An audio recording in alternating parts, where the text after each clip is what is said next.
The spotlight hit my face like a slap, and for a moment I couldn't breathe.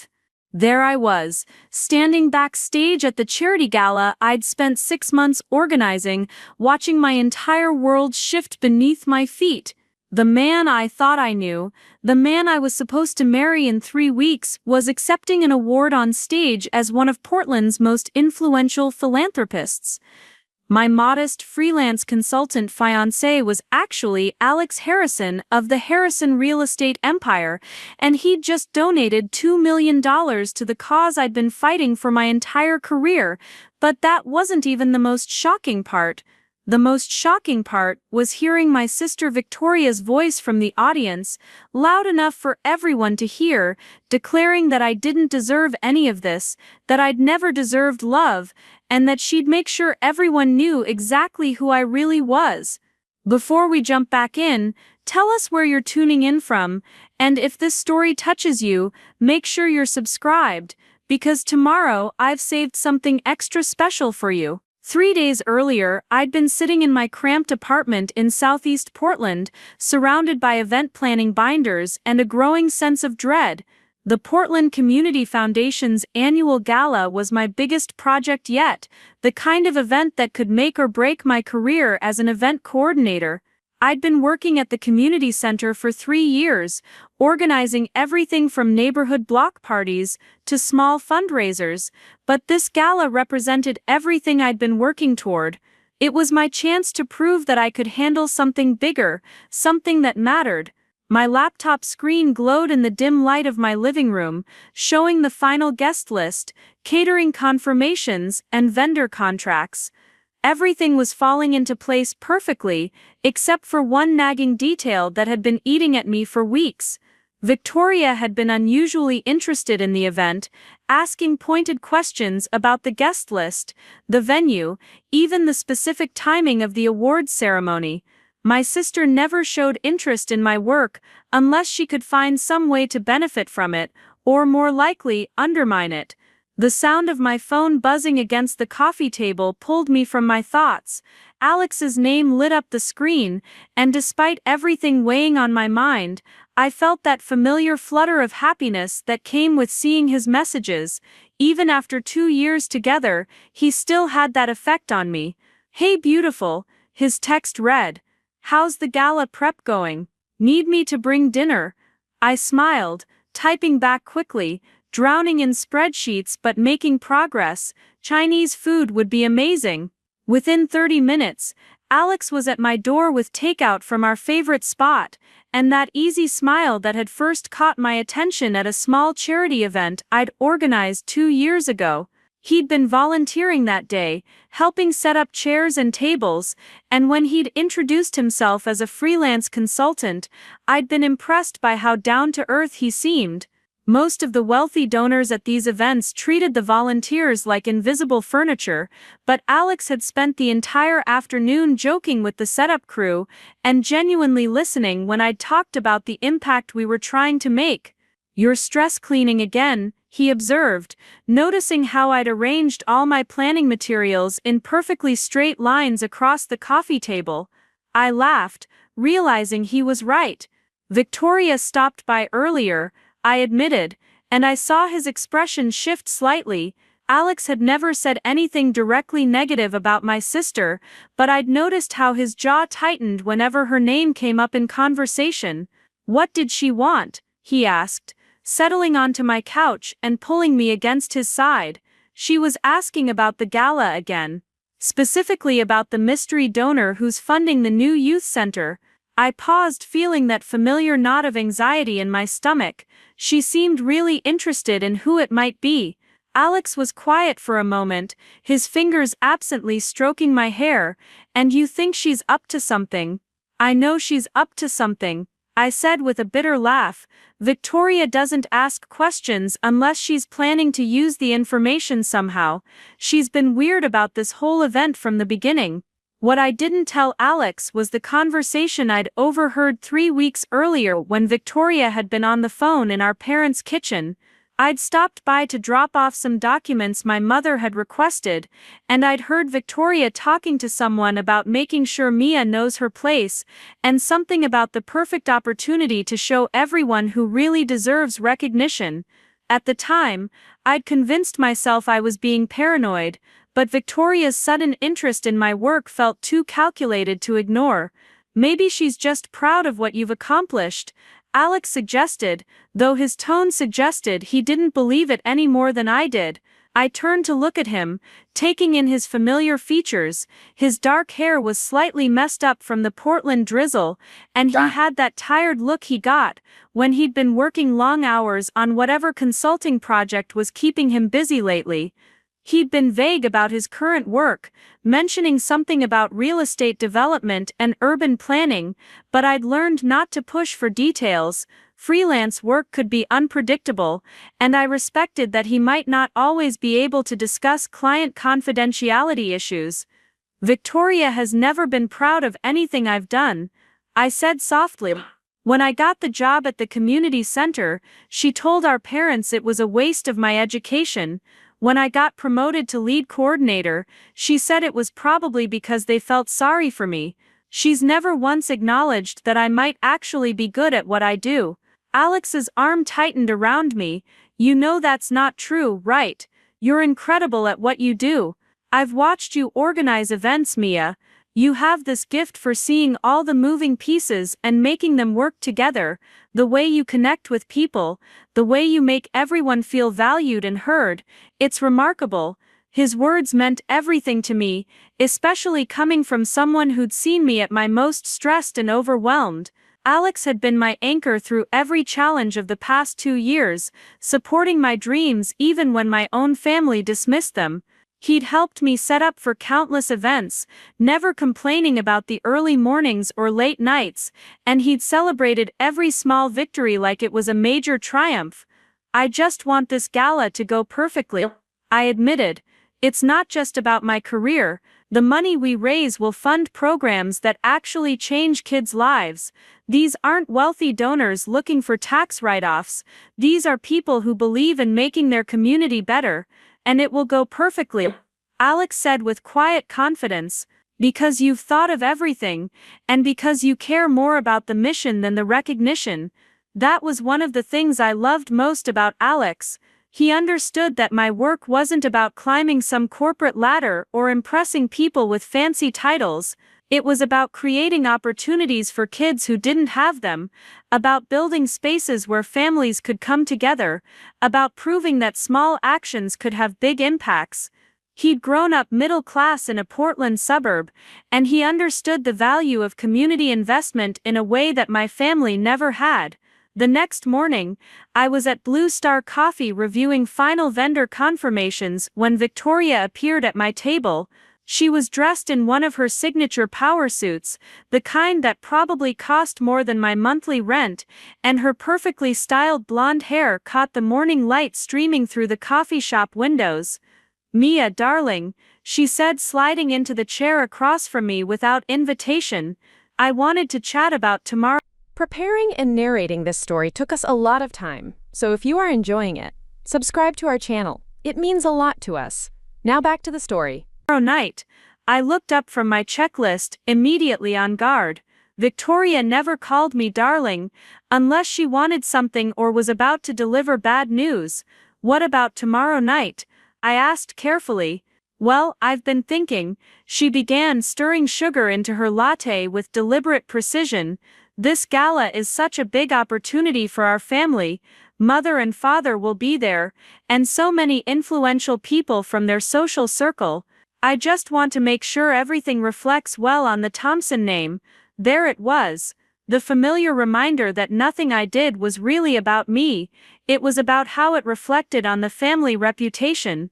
Victoria had perfected this particular brand of manipulation over the years, making her criticism sound like concern while simultaneously undermining my confidence. The event is about raising money for youth programs, I replied evenly. I'm pretty sure the Thompson family reputation will survive an evening of charitable giving. Victoria's smile didn't waver, but something cold flickered in her eyes. Of course, sweetie. I just think it might be wise to have someone with more experience handling the high-profile aspects of the evening, the donor recognition, the speeches, that sort of thing. You know how important first impressions are. My stomach dropped. Victoria, what are you talking about? I've been planning this event for 6 months. Every detail has been approved by the foundation board. Everything is handled. I know you've worked very hard, she said in that patronizing tone she'd perfected since childhood. But let's be realistic. This is a $2 million fundraiser with some of the city's most important philanthropists attending. Maybe it would be better if someone with actual experience in high-stakes events took the lead on the presentation aspects. The coffee in my mouth suddenly tasted bitter. Someone like you, I suppose. I do have extensive experience with corporate events and donor relations, Victoria said smoothly, and I've already spoken with mother and father about it. They think it makes perfect sense for me to handle the more visible aspects of the evening, while you manage the behind-the-scenes coordination. My hands clenched around my coffee cup. This was exactly what Victoria always did. She'd wait until I was completely invested in something, until I'd poured my heart and soul into making it perfect, and then she'd swoop in to claim credit for the most important parts. She'd done it with my high school valedictorian speech, taking over the presentation because she was more comfortable with public speaking. She'd done it with my college internship, convincing our father to call his connections and get her a better position at the same company. And now she was trying to do it with the most important professional moment of my life. No, I said quietly. Victoria blinked, clearly not expecting resistance. I'm sorry. I said no. My voice was steadier than I felt. This is my event, Victoria. I've spent months building relationships with these donors, coordinating with the vendors, planning every aspect of the evening. You don't get to walk in at the last minute and take over because you think I'm not capable of handling it. For just a moment, Victoria's composed facade slipped, and I saw something ugly flash across her face. Mia, honey, I think you're being a little emotional about this. No one is questioning your capabilities. We just want to make sure nothing goes wrong. Nothing will go wrong, I said firmly, because I know what I'm doing. Victoria leaned back in her chair, studying me with a calculating expression I'd seen countless times before. It was the look she got when she was deciding how much force to use to get what she wanted. I really hope you're right, she said finally, her voice carrying an undertone that made my skin crawl. Because if something does go wrong, if this event doesn't meet expectations, it won't just reflect poorly on you, it will reflect poorly on all of us. And that would be such a shame, especially with your engagement announcement coming up. The threat was subtle but unmistakable. Victoria was reminding me that my relationship with Alex, my happiness, my future could all become casualties if I didn't fall in line. She'd done this before, using my relationships and achievements as leverage to maintain her position as the family favorite. My engagement has nothing to do with this event, I said, but even as the words left my mouth, I felt a chill of uncertainty. Victoria's smile returned, bright and predatory. Of course not, sweetheart. I'm just saying that everyone will be watching tomorrow night. Everyone will be forming opinions about who you are, what you're capable of, whether you're really ready for the kind of life you're trying to build with Alex. She stood up, smoothing her skirt with practiced elegance. I've already had my assistant coordinate with the venue about some small adjustments to the program. Nothing major, just some refinements to ensure everything runs smoothly. I'm sure you understand. And then she was gone, leaving me sitting alone with the crushing realization that she'd already made moves behind my back. Whatever Victoria had planned, it was already in motion, and I was about to find out just how far she was willing to go to prove that I didn't deserve the life I was trying to build. I pulled out my phone with shaking hands and called Alex. He answered on the second ring, and just hearing his voice made some of the tension in my chest ease. "Hey, how did the coffee meeting go?" he asked. "Victoria is planning something," I said without preamble. She's trying to take over parts of the gala, and she's already made changes behind my back." There was a pause, and when Alex spoke again, his voice had a quality I'd never heard before. It was still warm, still supportive, but underneath there was something harder, more decisive. "Mia," he said carefully, "I need you to trust me about something. Can you do that?" "Of course," I replied automatically, though something in his tone made my heart rate pick up.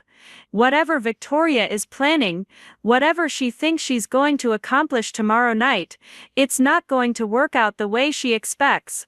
You've put everything into this event, and you deserve to see it succeed. Just focus on that, okay? Focus on why you're doing this and let me handle the rest." There was something in his voice that I couldn't quite identify, a confidence that seemed to go beyond his usual supportive encouragement. It was the voice of someone who was used to handling problems, someone who had resources and connections I didn't know about. "Alex, what do you mean? How can you handle it?" "I just can," he said, and for the first time in our relationship, I heard something that sounded almost like authority in his voice. "Trust me, Mia, by tomorrow night, everyone will know exactly what you're capable of, and Victoria will never be able to take anything away from you again." After I hung up, I sat in the coffee shop for another hour, staring at my planning binders and trying to make sense of the conversation. Alex had sounded so certain, so confident about his ability to protect me from whatever Victoria was planning. But how could a freelance consultant, someone who lived as modestly as I did, have any real power against my sister's connections and manipulations? I spent the rest of the day making final preparations for the gala, trying to push away the growing sense that everything was about to change in ways I couldn't predict. Victoria had made her move, Alex had promised to handle it, and tomorrow night would determine whether my dreams survived the collision between them. What I didn't know was that the collision had already begun, and the person I thought I knew best was about to reveal that everything I believed about my life was built on carefully constructed lies designed to protect me from a truth I wasn't ready to handle. Tomorrow night wasn't just about raising money for youth programs, it was about discovering who I really was, who Alex really was, and whether love could survive the weight of secrets that had been hidden for the sake of something greater than both of us.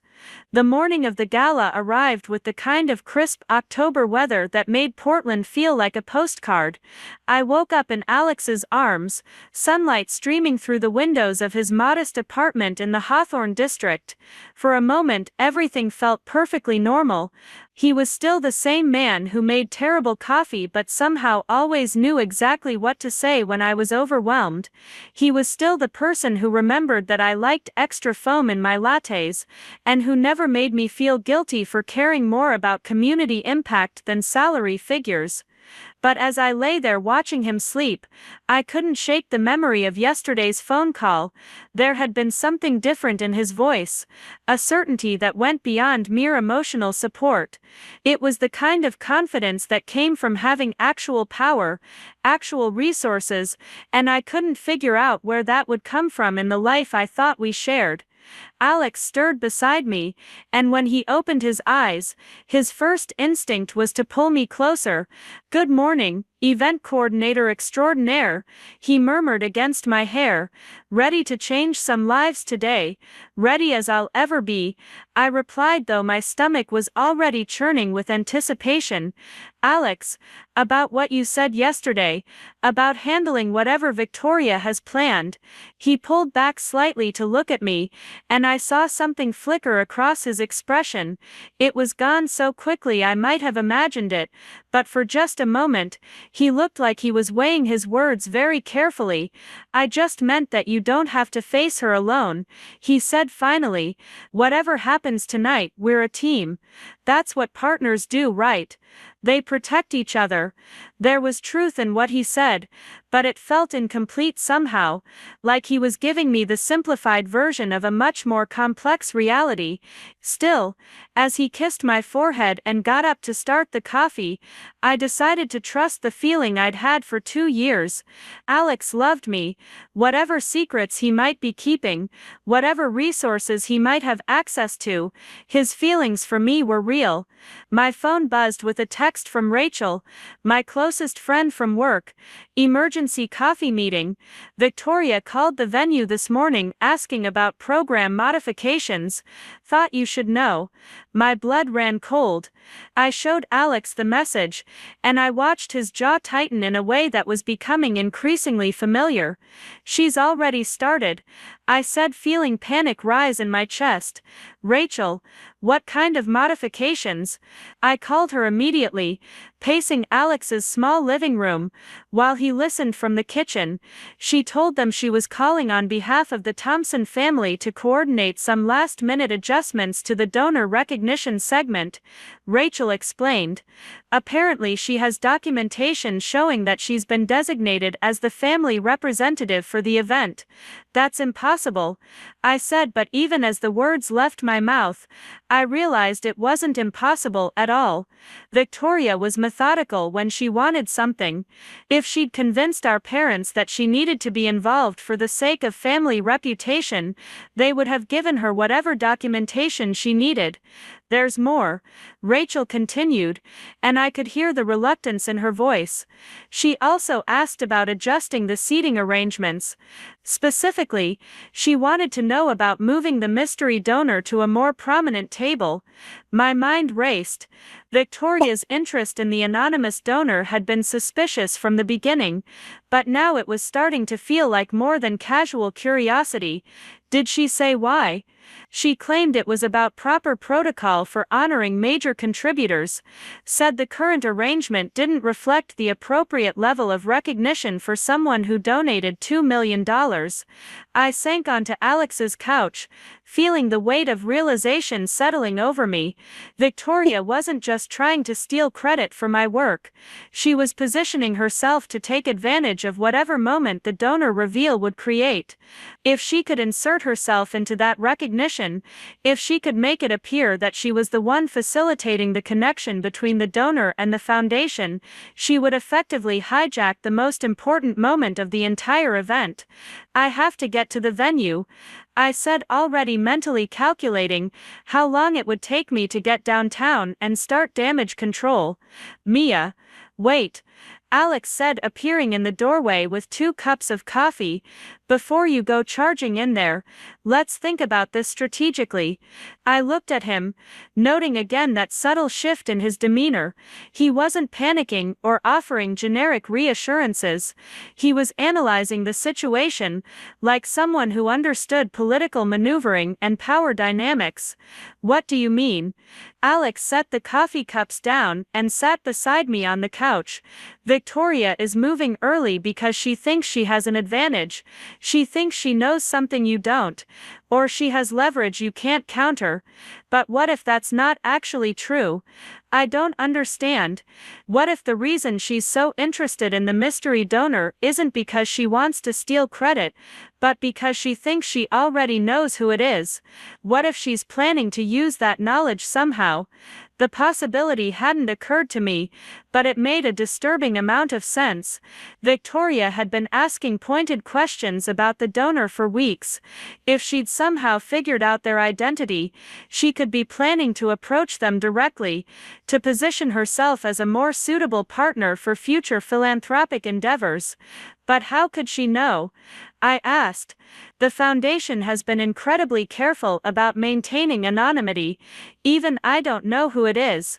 Alex was quiet for a long moment, and I saw that careful expression cross his face again. Sometimes the people we think we know best are the ones with the biggest secrets, he said finally. There was something in his tone that made me look at him more closely.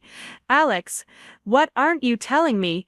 He reached for my hands, holding them gently between his own. I'm telling you that Victoria doesn't have as much power as she thinks she does. I'm telling you that tonight is going to unfold in ways she can't predict or control. And I'm telling you that by the end of this evening, Everyone will know exactly what you're capable of. You keep saying that, but you won't explain how you can be so sure.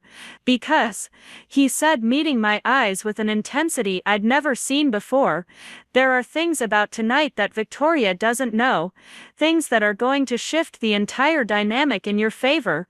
Before I could ask what he meant, my phone rang. It was my mother, and I could hear the tension in her voice before she even spoke. "Mia, darling, I hope you're ready for tonight. Victoria has been working so hard to make sure everything goes smoothly." The casual rewriting of reality was so typical of my family that I almost laughed. "Victoria has been working hard to take over my event. You mean? Don't be dramatic, sweetheart. She's just trying to help. You know how important it is that everything reflects well on our family, especially with so many important people attending. Mother, this isn't about our family. This is about raising money for programs that help kids who don't have the advantages we had." There was a pause, and when my mother spoke again, her voice had that carefully controlled quality that meant she was about to deliver a lecture disguised as advice. "Of course, dear, and that's wonderful, but you have to understand that these events are about more than just the immediate cause. They're about building relationships, establishing credibility, creating opportunities for future collaboration. Victoria understands these dynamics in a way that comes from experience. Experience stealing credit from other people's work. Mia Elizabeth Thompson, that is quite enough." My mother's voice turned sharp. "Your sister has spent years building professional relationships in this city. She knows how to navigate high-stakes social situations. If she's offering to help ensure that tonight goes smoothly, you should be grateful, not resentful." I looked at Alex, who was listening with an expression of barely controlled anger. He'd never heard my family speak to me this way before, and I could see him struggling to stay silent. "I have to go, Mother. I need to get to the venue and make sure my event actually happens the way I planned it." "Your event?" my mother repeated with a small laugh. "Darling, nothing we do exists in isolation. Tonight reflects on all of us, and Victoria is just trying to protect that." After I hung up, Alex stood up abruptly and walked to the window. I could see the tension in his shoulders, the way his hands clenched at his sides. "How long have they treated you like this?"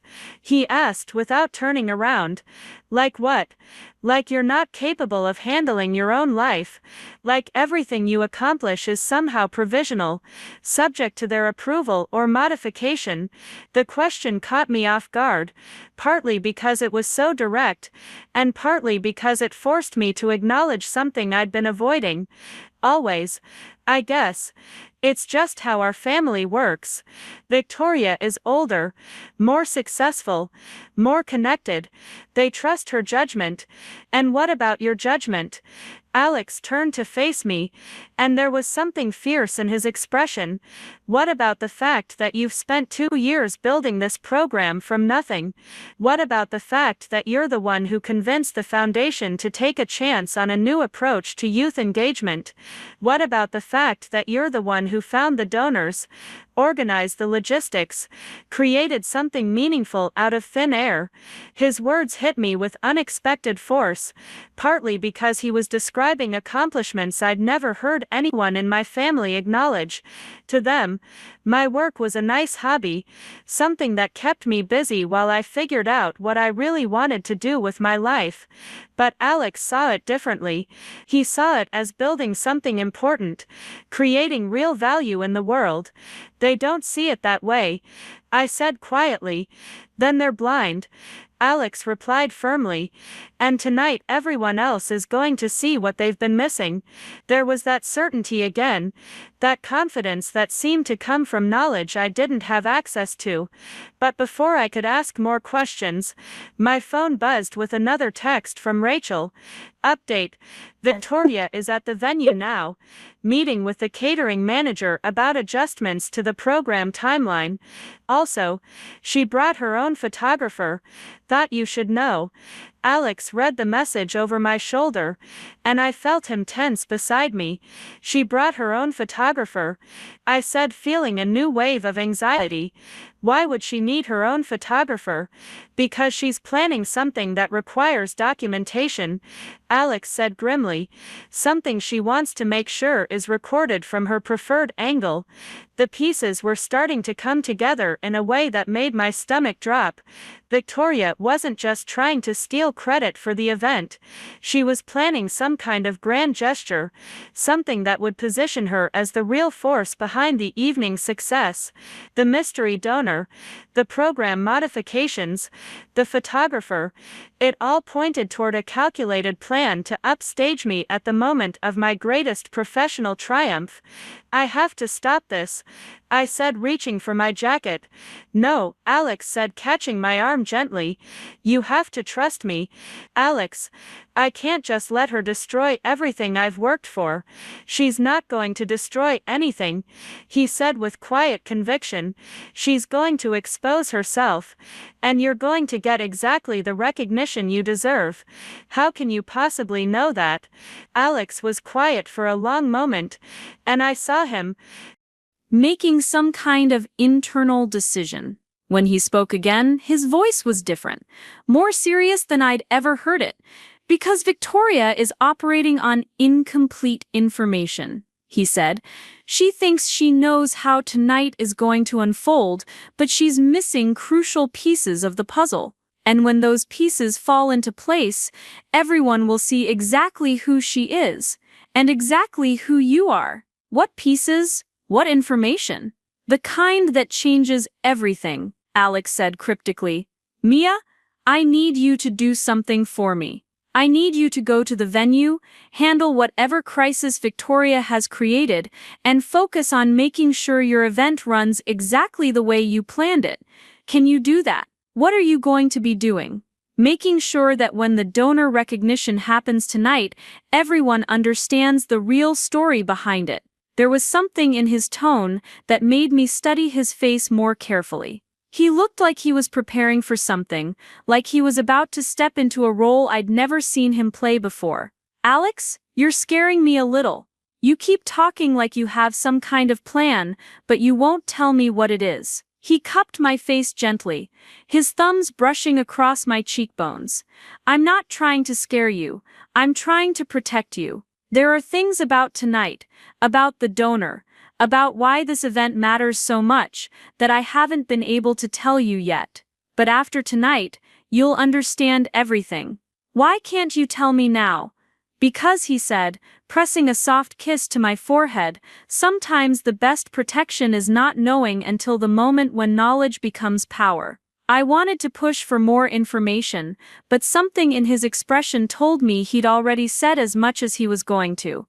Instead, I focused on the practical reality facing me. Whatever Alex was planning, whatever he knew that I didn't, I still had an event to save. Will you be there tonight? I asked. I wouldn't miss it, he said with a smile that didn't quite reach his eyes. In fact, I think tonight might be the most important evening of both our lives.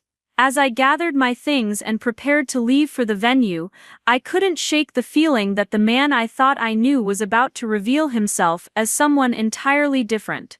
The quiet, supportive freelance consultant, who'd won my heart with his genuine interest in community work and his complete lack of pretension, was showing glimpses of someone with resources, connections, and strategic thinking that went far beyond anything I'd imagined.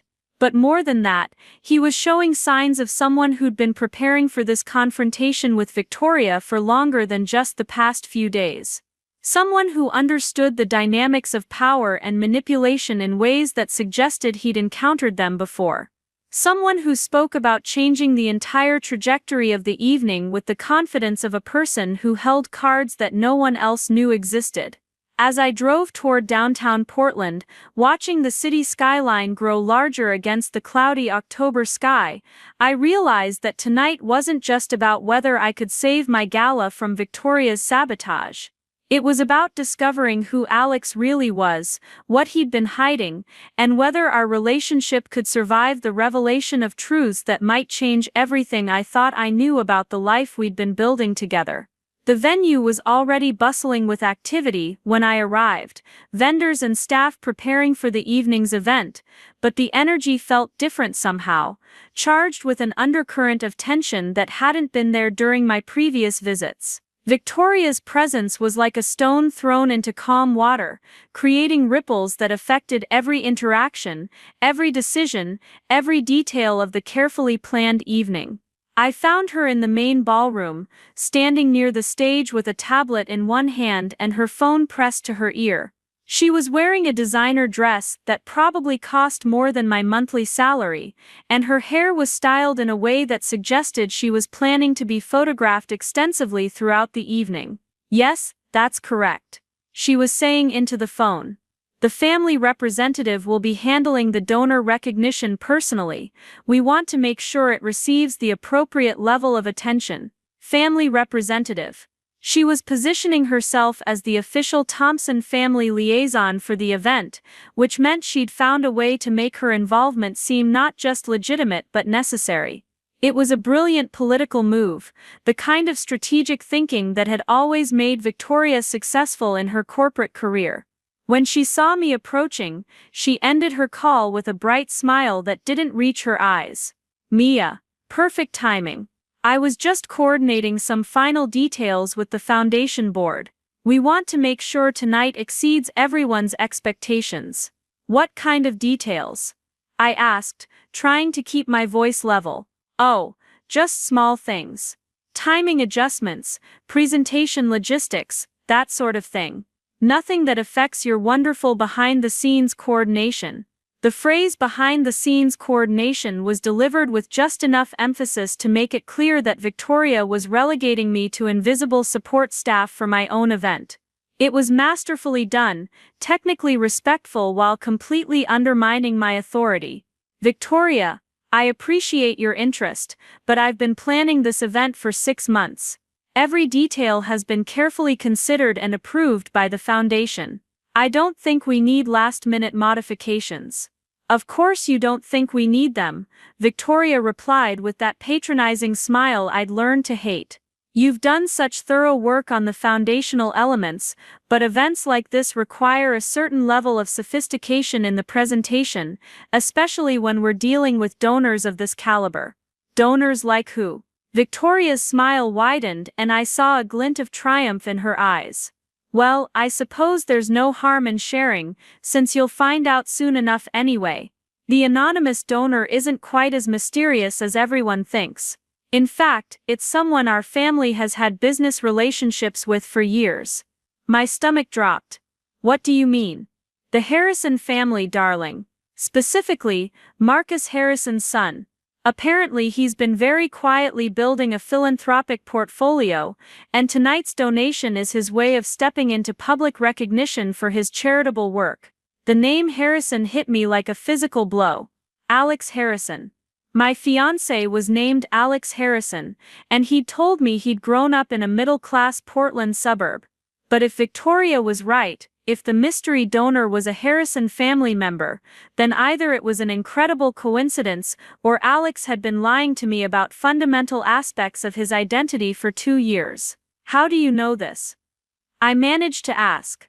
"Because," Victoria said with obvious satisfaction, "I make it my business to know these things. And because Marcus Harrison and father have been business associates for decades." When I heard about the anonymous donation, I put 2 and 2 together.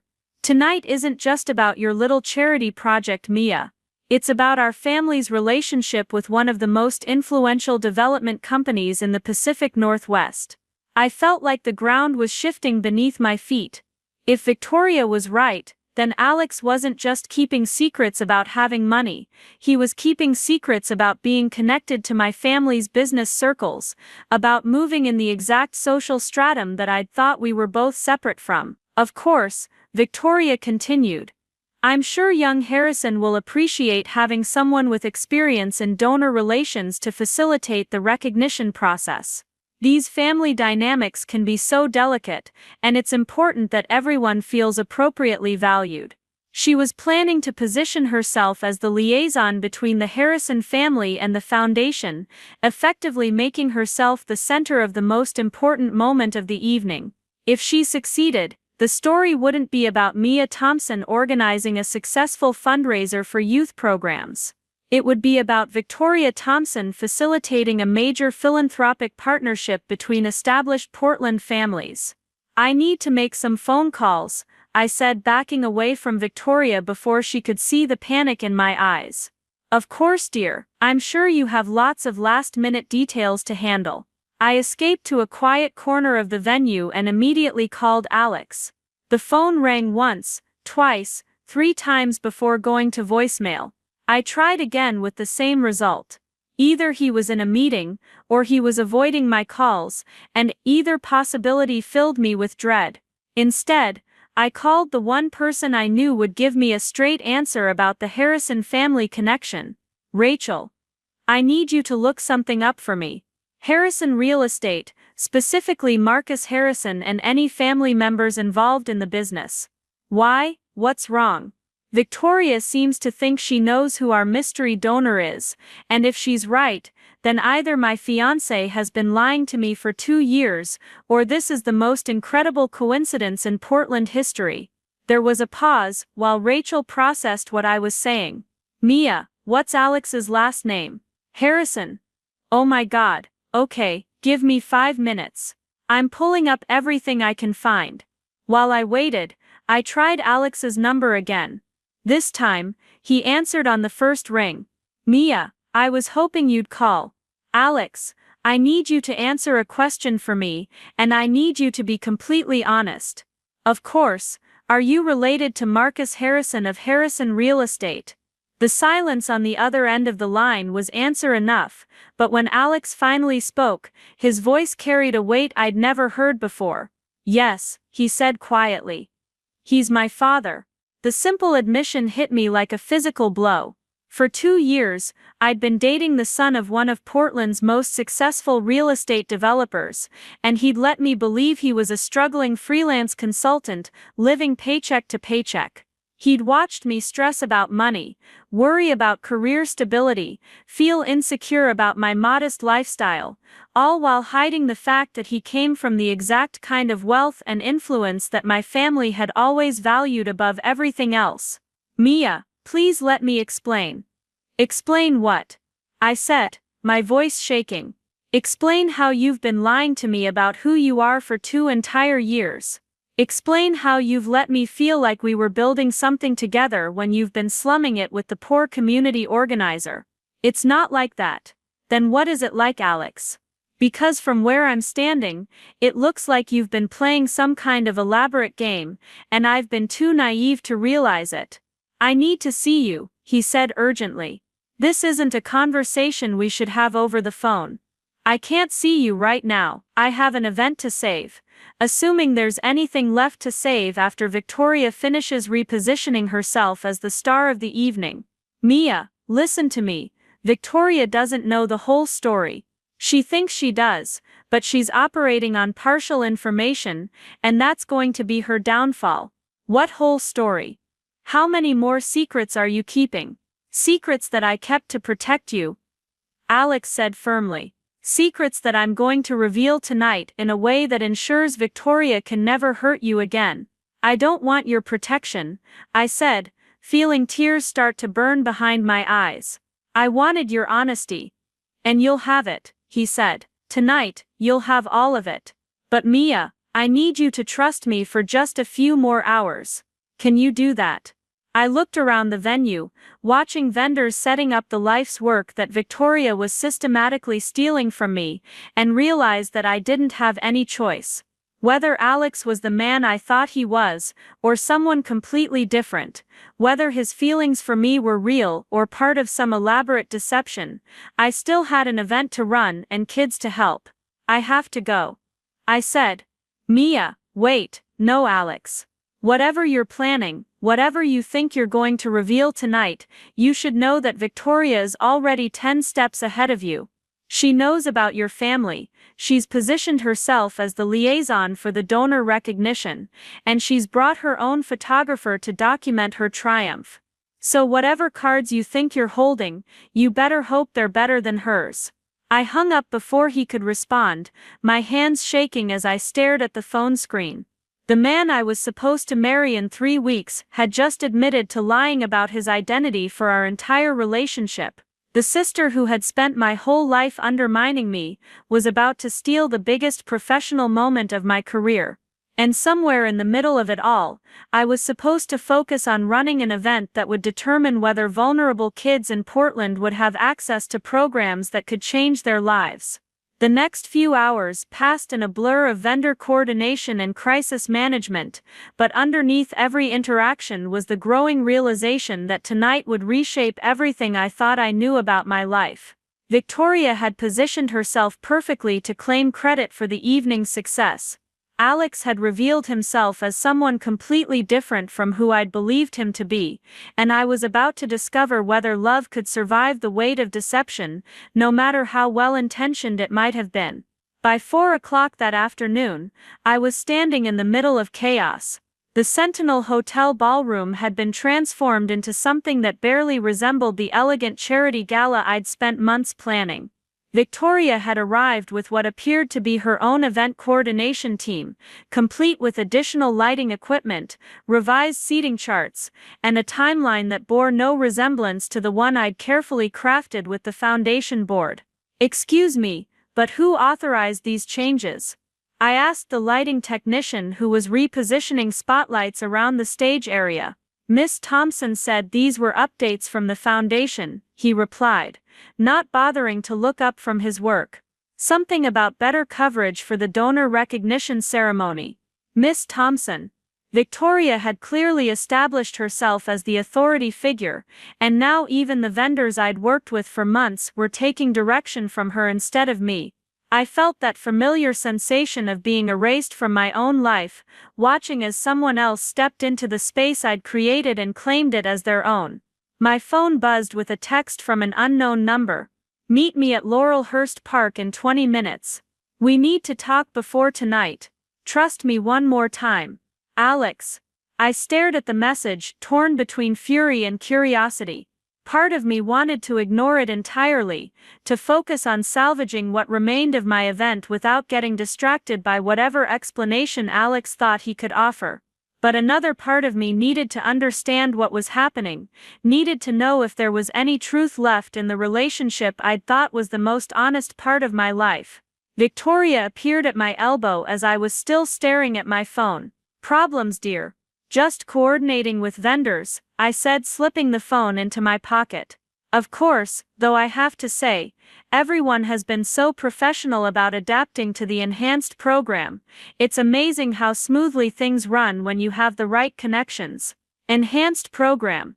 She was rebranding her takeover as an improvement, positioning herself as the person who'd elevated my amateur efforts to professional standards. It was brilliant manipulation, the kind that would leave everyone believing she'd saved the event from potential disaster. "Victoria, can we talk privately for a minute?" She glanced at her watch with theatrical consideration. "Of course, but just for a moment. I have a call with the Harrison family representative in 15 minutes to finalize the recognition ceremony details." We found a quiet corner near the hotel's lobby, away from the controlled chaos of the ballroom setup. Victoria settled into one of the plush chairs with the casual elegance she'd perfected over the years, while I remained standing too agitated to sit still. "I know what you're doing," I said without preamble. Victoria's eyebrows rose in a perfect expression of innocent surprise. "What am I doing, sweetheart?" "You're systematically taking over my event. You've positioned yourself as the family representative, you've made unauthorized changes to the program, and you're planning to use the donor recognition as a way to establish yourself as the key relationship between the foundation and the Harrison family." "Oh, Mia," Victoria said with a small laugh, "you're being paranoid. I'm simply ensuring that everything runs smoothly. This is a significant moment for our family's reputation in the philanthropic community. This has nothing to do with our family's reputation. This is about you stealing credit for work that I've been doing for months. Victoria's expression shifted slightly, becoming more serious but not less condescending. Let me explain something to you about how these things actually work, she said, leaning forward in her chair. Events like this aren't just about the logistics, they're about relationships, influence, and long-term strategic partnerships. The Harrison donation isn't just a one-time gift, it's the beginning of what could be years of collaboration between their foundation and various Portland nonprofits. She paused, studying my face with calculating eyes. Now, who do you think is better positioned to nurture that relationship? You, with your community center background and your earnest little programs. Or me, with established connections in both families and experience in managing high-stakes business relationships. The casual cruelty of it took my breath away. She wasn't just stealing my event, she was explaining why I didn't deserve it in the first place. In Victoria's worldview, my 2 years of relationship building, program development, and community engagement were irrelevant compared to her ability to network with wealthy donors. Those earnest little programs change kids' lives, I said, my voice shaking with anger. I'm sure they do, Victoria replied smoothly. And they'll continue to do so with much better funding once the right people are managing the donor relationships. You should be thanking me, really. I'm ensuring that your programs get the support they need. By making it look like you're the one who created that support. Victoria stood up, smoothing her dress with practiced movements. Mia, you need to understand something. Tonight isn't about you getting recognition, it's about securing the future of the programs you claim to care about. If my involvement ensures that the Harrison family continues their philanthropic relationship with the foundation, then everyone wins. Everyone except me.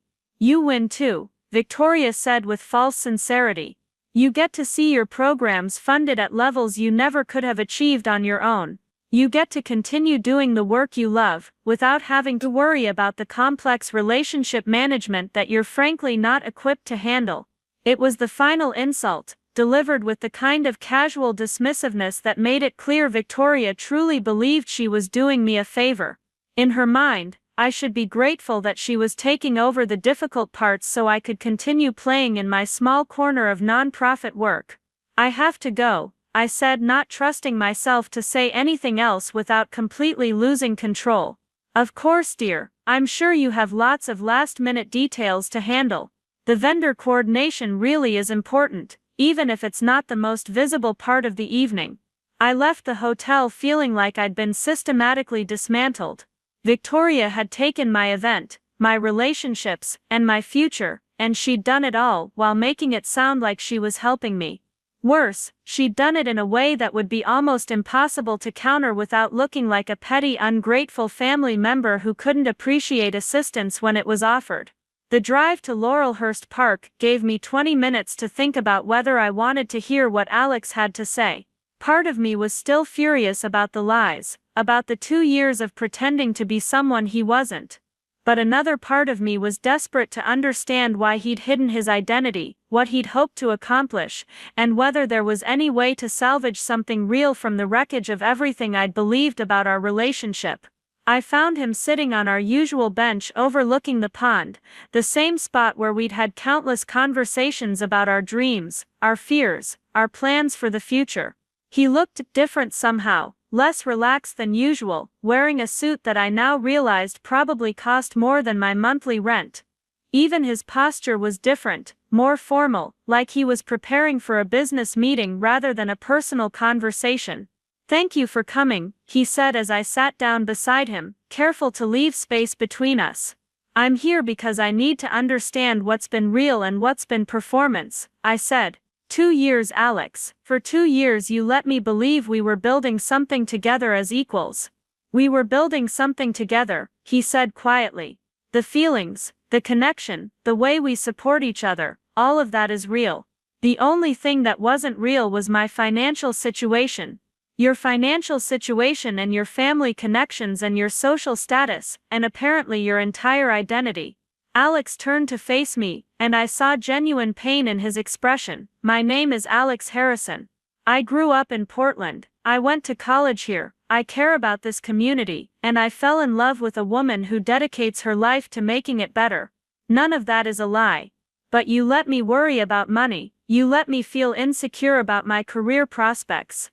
You watched me stress about whether we could afford the life we were planning together, all while knowing that you had access to resources that could solve every practical problem we faced. Because I wanted you to choose me for who I am, not what I could provide, Alex said urgently. I wanted to know that you loved Alex the person, not Alex the trust fund, so you made that choice for both of us. You decided that I was too shallow or too gold-digging to be trusted with the truth about who you are. That's not what I thought. Then what did you think? Alex was quiet for a long moment, staring out at the pond where ducks were gliding across the surface in the late afternoon light. When he finally spoke, his voice was careful, like he was choosing each word with precision. I thought that once you knew about my family's money, everything would change. The way you saw our relationship, the way you saw your own achievements, the way other people saw us together. I wanted to protect what we had. By lying about it, by avoiding a complication that didn't seem relevant to who we were together. I felt a bitter laugh escape my throat. Not relevant. Alex, your family's wealth is exactly the kind of connection that my family has always valued above everything else. Do you have any idea what it's been like, growing up as the Thompson daughter who doesn't have the right connections, the right achievements, the right kind of success? And the whole time, I was dating someone who had exactly what they always said I was lacking, which is exactly why I didn't want it to matter. Alex said, I saw how your family treated you, how they made you feel like you weren't enough. I didn't want my background to become another way for them to diminish your accomplishments. Instead, you made it possible for my sister to steal the biggest accomplishment of my career. Alex's expression hardened. Victoria doesn't know the whole story, she knows enough. She knows about your family's connection to mine, she knows about the donation, and she's positioned herself perfectly to take credit for facilitating the relationship. By the time tonight is over, everyone will believe that she's the one who made the whole thing possible. No, Alex said with quiet certainty, they won't. How can you be so sure? Because Victoria is assuming that I'm going to follow the script she's written.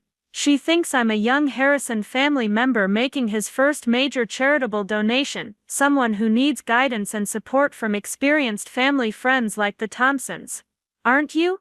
Alex stood up from the bench, and suddenly he looked different again, more authoritative, more commanding, like someone who was used to being in control of complicated situations. I've been managing my own charitable foundation for 3 years, he said. The Portland Youth Initiative has provided funding for dozens of programs throughout the city, including several that compete directly with the projects Victoria's corporate clients are involved in. Tonight's donation isn't my first philanthropy, it's the public reveal of work I've been doing quietly for years. I stared at him trying to process what he was saying. You have your own foundation, I have my own foundation, my own board of directors, my own strategic plan for community investment, and my own very clear ideas about which local organizations deserve support and which ones are more interested in social positioning than actual impact. And you never thought to mention this. I was protecting you, Alex said again. If you'd known about my foundation work, you would have felt conflicted about accepting funding for your programs. You would have questioned whether your success was based on merit or favoritism. I wanted you to build your reputation independently, so instead you let me struggle and stress and worry about funding while you had the power to help all along. I helped in other ways. Volunteer work, emotional support, connections to other donors who weren't connected to me personally. But I wanted your professional success to be unquestionably yours.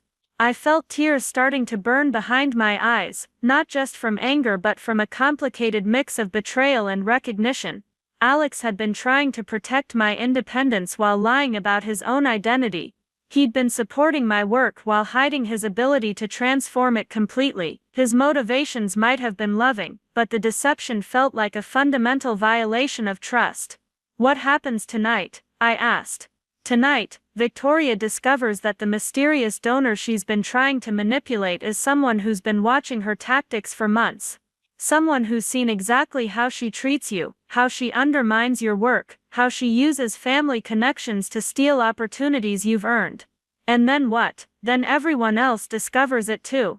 Alex sat back down beside me, and this time I didn't move away when his shoulder touched mine.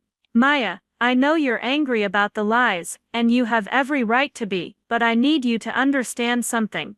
Victoria has spent your entire life convincing people that she's more capable, more connected, more deserving of recognition and opportunities. Tonight is the night that everyone sees who she really is and who you really are. How? Because when I take the stage to accept recognition for the donation, I'm going to tell the truth about why I chose to support your programs specifically. I'm going to talk about the 2 years I've spent watching you build something meaningful from nothing, watching you create real change in kids' lives, watching you prove that authentic community engagement is worth more than all the networking and political maneuvering in the world. The image of Alex on stage, publicly praising my work while Victoria watched from the audience, sent a shiver through me. It would be the ultimate reversal, the moment when everyone realized that the person they should have been paying attention to all along was me, not my sister. But there's more, Alex continued. Victoria has been telling people that she's facilitating a relationship between our families, that she's the key to ongoing philanthropic partnerships. She's promised several board members that she can deliver additional Harrison family support for their projects.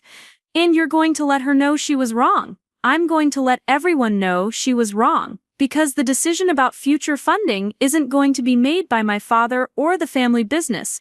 It's going to be made by me, based on my assessment of which organizations are actually creating impact versus which ones are just good at managing relationships. I looked at Alex, seeing him clearly for perhaps the first time since we'd met. He wasn't the modest, struggling consultant I'd fallen in love with, but he also wasn't just another wealthy heir playing at philanthropy.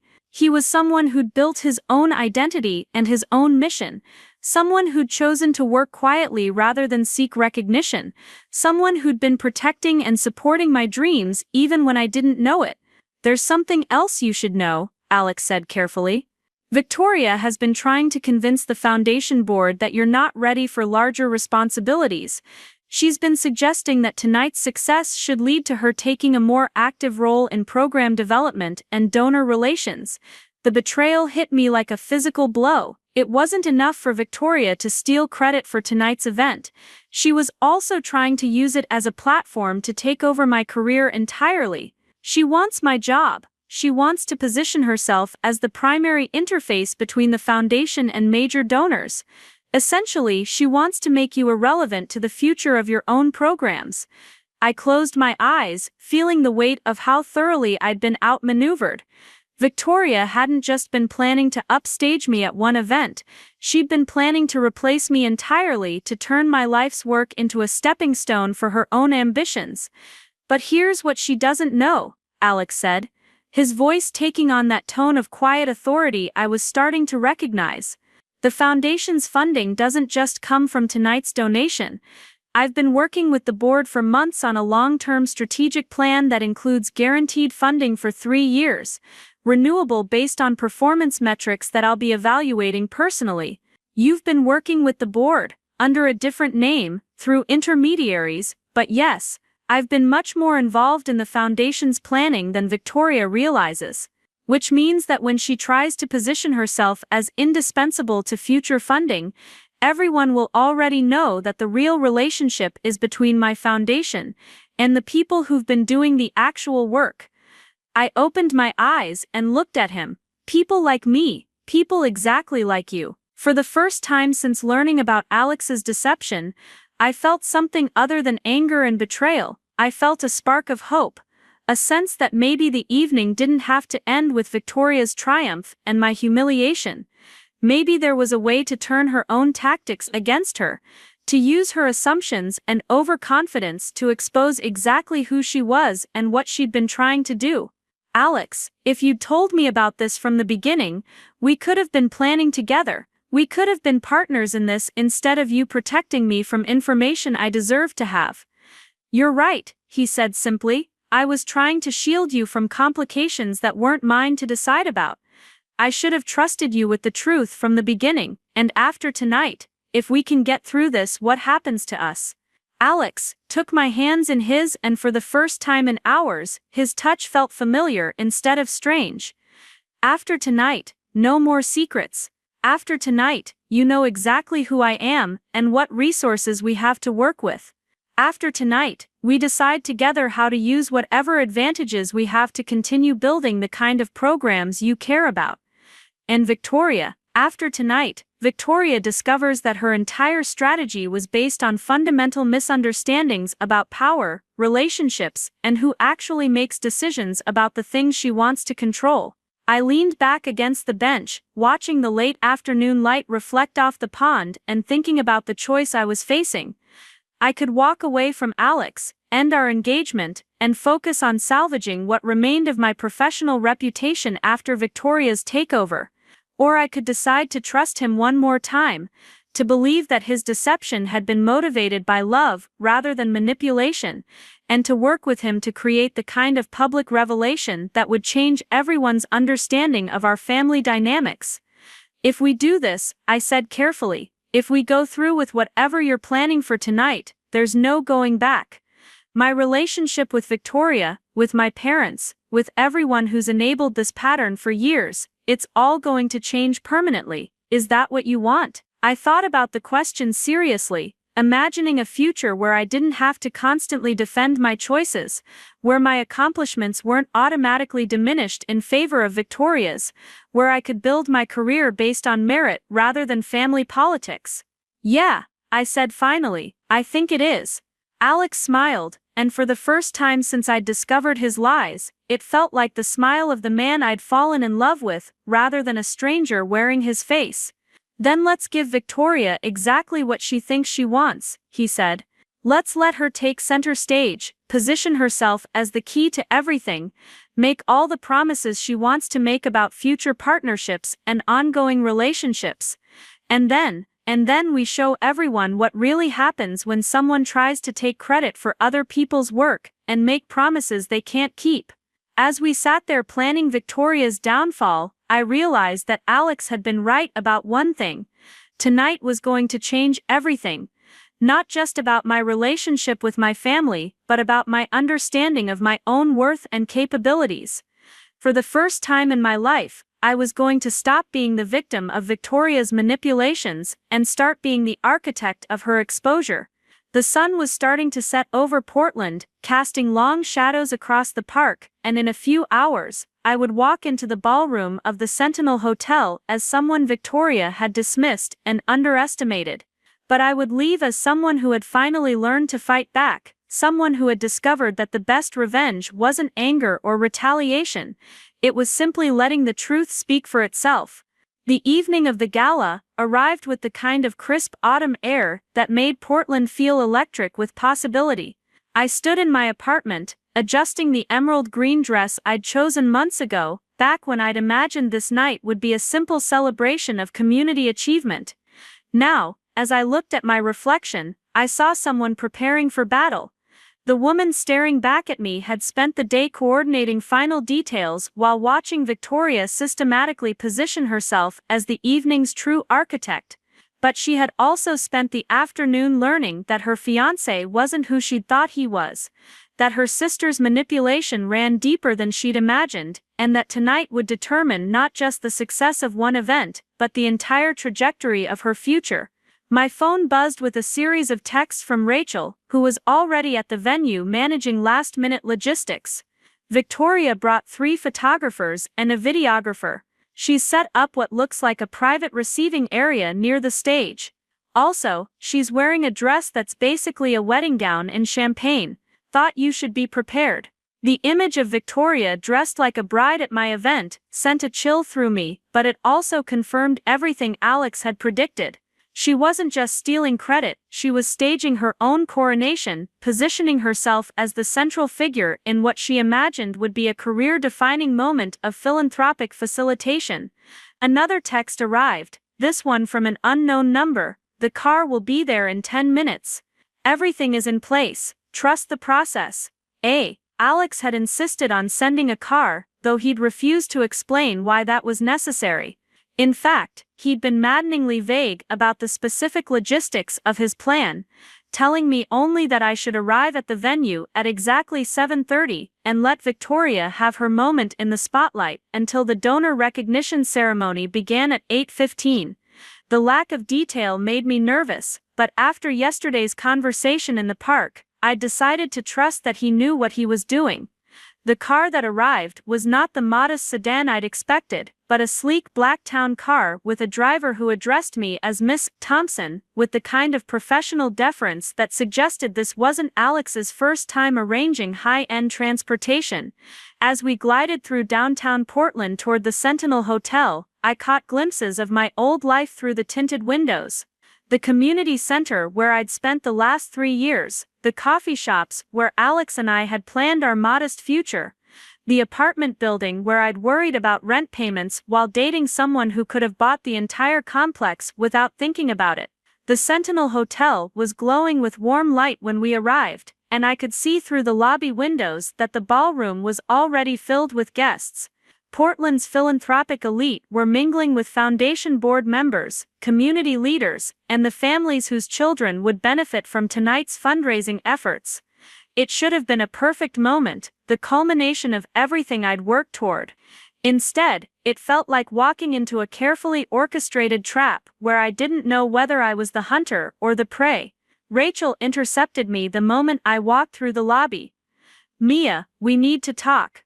Victoria has been introducing herself to guests as the Thompson family representative coordinating tonight's donor relations.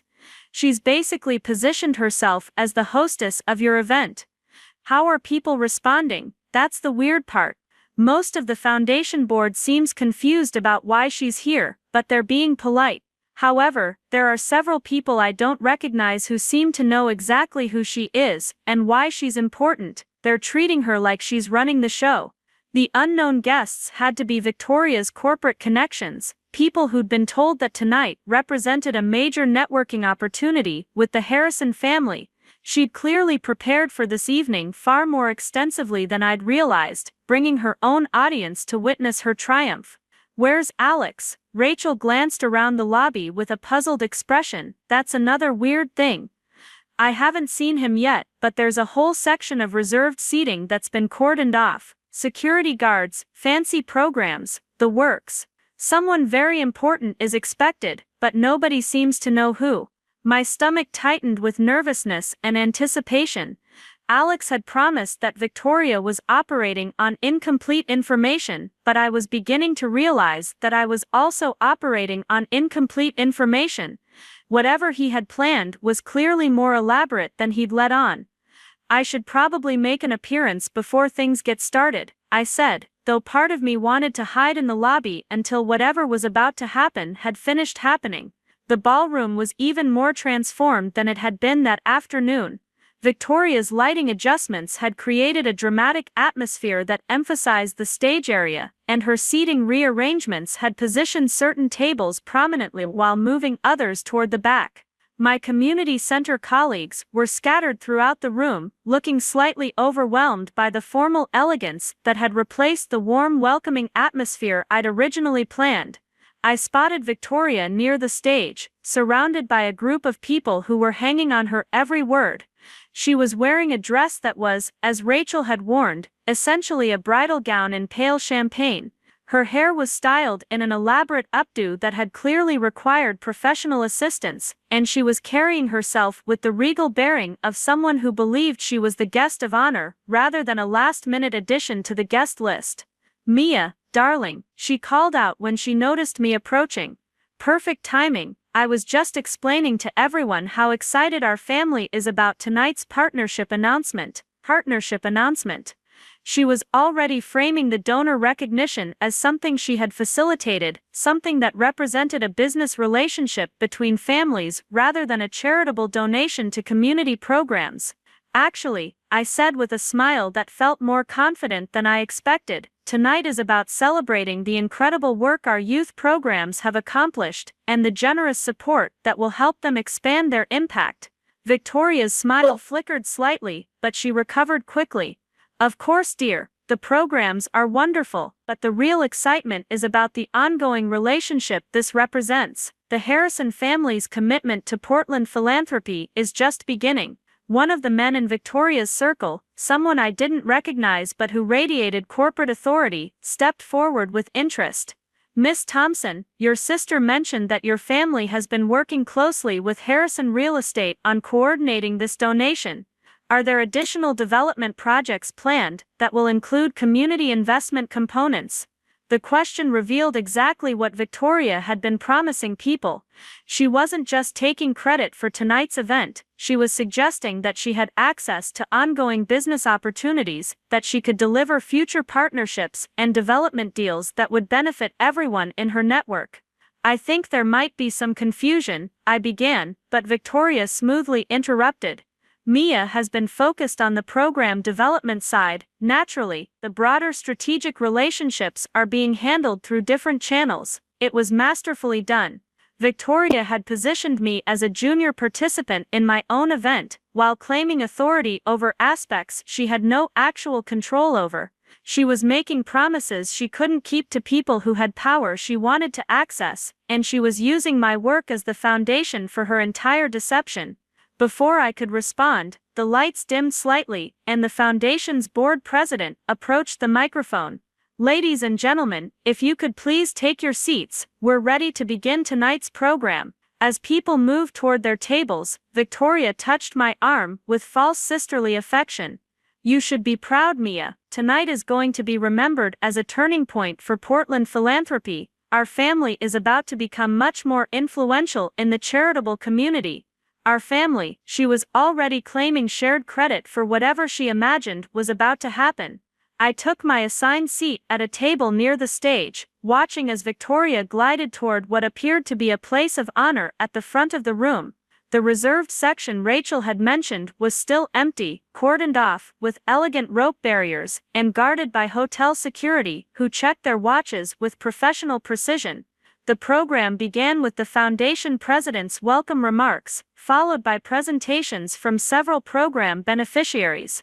Kids from the after-school programs I'd helped develop spoke about how the services had changed their lives, and their parents shared stories about the difference community support had made for their families. It was exactly the kind of authentic, heartfelt testimony that reminded everyone why we were doing this work in the first place. But throughout the presentations, I kept noticing Victoria's behavior. She was clearly waiting for something, checking her phone repeatedly, and glancing toward the reserved section with barely contained anticipation. Whatever she thought was about to happen, she believed it would be the moment when her entire strategy paid off. Finally, the Foundation president returned to the microphone for the evening's main event. "Tonight we have the privilege of recognizing a remarkable act of generosity that will transform our ability to serve Portland's young people.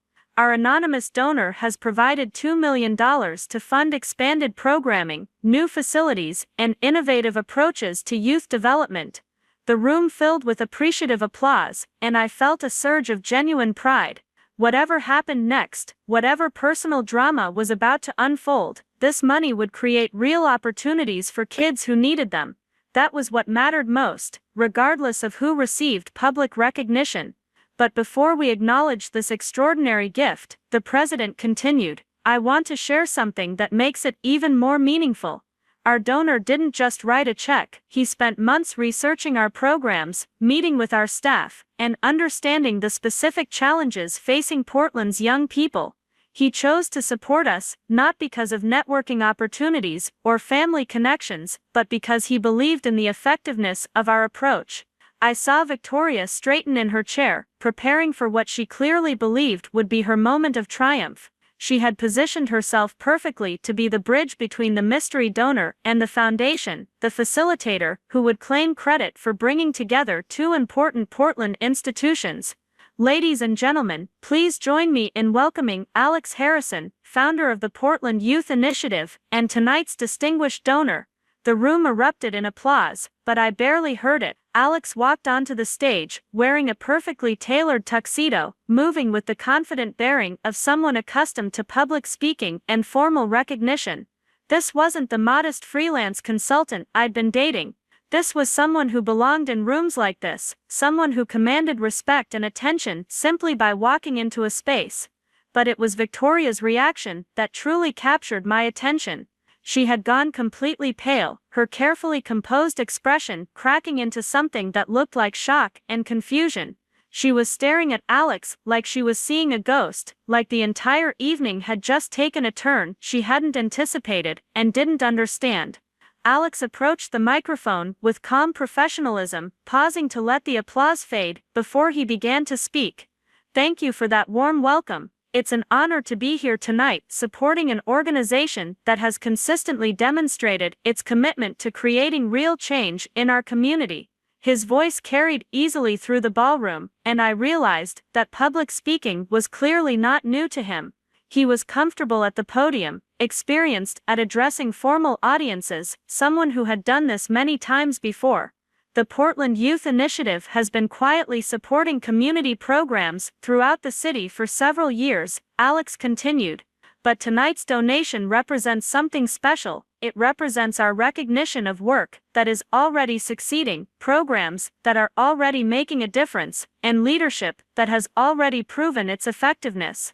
I felt my heart rate accelerate as I realized where this was heading. Alex wasn't just acknowledging the foundation's work in general terms, he was building towards something specific, something that would reshape everyone's understanding of why he had chosen to make this donation. When I first encountered the work being done by Mia Thompson and her team at the community center, I was impressed by their innovative approaches to youth engagement. But as I continued to observe their programs over the past 2 years, I became convinced that they represented exactly the kind of authentic community investment that philanthropic support should prioritize. 2 years, he was telling the entire room that he'd been watching my work for 2 years, that his donation was specifically based on his assessment of my programs and my leadership. Victoria was sitting frozen in her chair, clearly realizing that her entire strategy had been built on fundamentally incorrect assumptions.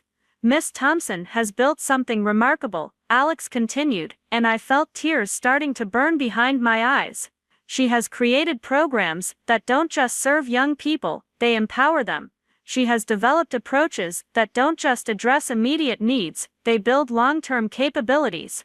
And she has done all of this while maintaining the kind of authentic community connection that makes sustainable change possible." The applause that followed was warm and genuine, and I saw people turning to look at me with expressions of recognition and respect. For the first time in my life, I was being publicly acknowledged, not as Victoria's younger sister or the Thompson daughter with the modest career, but as someone who had built something meaningful and valuable. But Alex wasn't finished. The Portland Youth Initiative's support for these programs isn't a one-time donation, it represents the beginning of a 3-year partnership that will provide guaranteed funding for expansion, professional development, and innovative program design. Ms. Thompson and her team have earned our confidence, and they will have the resources they need to continue their exceptional work. I saw Victoria's face crumple slightly as she realized what Alex was saying. He wasn't just praising my work, he was announcing ongoing support that had been arranged independently of any family connections or corporate networking. The partnership she had been promising her colleagues didn't exist, and the influence she had been claiming was entirely imaginary. "There's one more thing I want to share," Alex said, and his tone shifted slightly, becoming more personal. 2 years ago, I met an extraordinary woman at a small charity event. She was coordinating volunteers, managing logistics, and somehow finding time to have meaningful conversations with every person who walked through the door. I was immediately struck by her genuine commitment to community service and her remarkable ability to see potential where others saw only problems. My breath caught as I realized he was talking about the night we met, but from a perspective I'd never heard before. That woman became my partner in every sense of the word. She challenged me to think more carefully about effective philanthropy. She showed me what authentic community engagement looks like. And she proved to me every day that the most meaningful change happens when people who truly care about others are given the resources and support they need to do their best work. The room had gone completely quiet, and I could feel everyone's attention focused on Alex's words. I asked that woman to marry me 6 months ago, and she said yes. Tonight I want everyone to know that Mia Thompson isn't just an exceptional community leader, she's also the person who taught me what it means to use privilege responsibly and what it looks like when someone dedicates their life to serving others. The applause that erupted was thunderous, but I was barely aware of it. Alex was looking directly at me from the stage, and his expression was filled with love, pride, and what looked like relief. He had just told a room full of Portland's most influential people that I wasn't just the recipient of his charitable donation, I was the inspiration for his entire approach to philanthropy. But more than that, he had just made it clear to everyone present that Victoria's promises about ongoing family partnerships and business relationships had been completely empty. The donor she had been claiming to represent was already committed to someone else, both professionally and personally. As Alex left the stage to another round of applause, I saw Victoria push back from her table and head toward the lobby. Her carefully orchestrated evening had just collapsed around her, and she was clearly trying to escape before anyone could ask her to explain the discrepancies between what she had promised and what had actually been announced. But I wasn't ready to let her disappear quietly. For the first time in my life, I had the power to confront Victoria's manipulations directly, and I intended to use it. I followed her into the hotel lobby, where she was standing near the windows overlooking the city, her perfectly composed facade finally cracking under the weight of her public humiliation. "Victoria," I said, approaching her carefully. She turned to face me, and I saw tears of rage and embarrassment in her eyes. "You planned this," she said accusingly. You planned this whole thing to humiliate me." "No," I replied honestly, "I planned an event to raise money for youth programs. You decided to try to steal it and use it for your own advancement." "I was trying to help," Victoria said, though her voice lacked conviction. "You were trying to help yourself.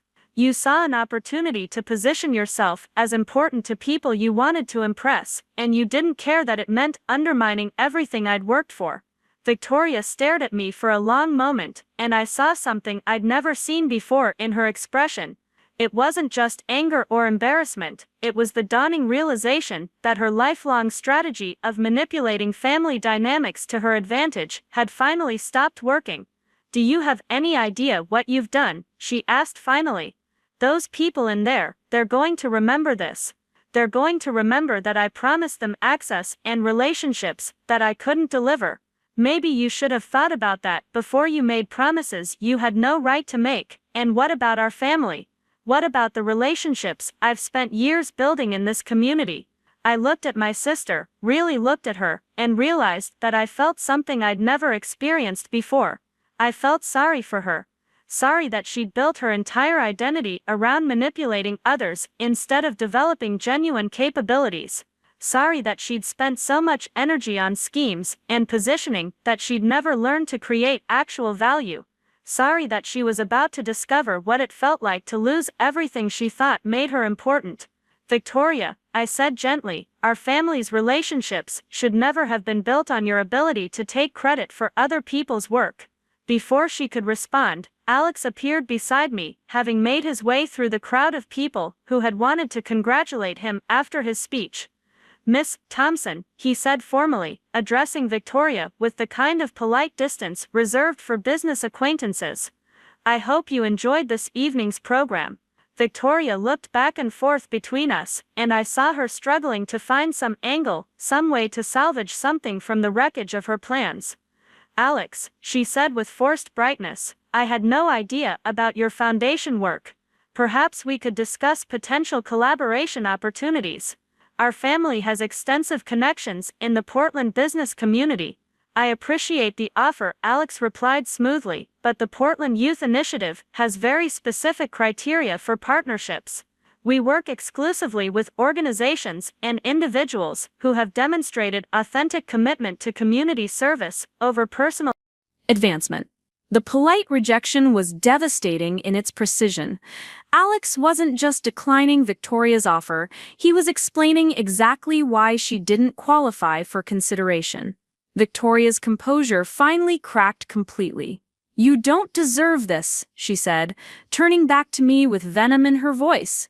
You don't deserve him. You don't deserve this recognition. You don't deserve any of it. I'm the one who's worked for everything I have. I'm the one who's built real relationships and real influence. Built on what foundation? I asked quietly. Built by taking credit for other people's accomplishments? Built by manipulating family connections you didn't earn? Built by promising access to resources you don't control? I've worked harder than you ever have, Victoria spat. You've worked harder at getting recognition. I've worked at actually helping people. The distinction hung in the air between us, and I saw Victoria realize that she had no response to it. Her entire argument was based on the assumption that recognition and influence were more valuable than impact and authenticity, and she was finally facing someone who rejected that premise entirely. This isn't over, Victoria said finally, though her voice lacked the conviction it had carried earlier. Yes, it is, Alex said calmly. As of tonight, everyone knows exactly who facilitated this partnership and who tried to claim credit for it. Everyone knows who has been building effective programs and who has been building personal networks. Everyone knows who represents authentic community commitment and who represents opportunistic self-promotion. Victoria looked between us one more time, and I saw her realize that she had lost more than just tonight's battle. She had lost the entire war, the lifelong campaign to position herself as more important, more valuable, more deserving than me. Her strategy had finally been exposed for what it was, and there was no way to rebuild her credibility after such a public miscalculation. Without another word, she turned and walked toward the hotel's exit, her champagne-colored dress trailing behind her like the remnants of a failed coronation.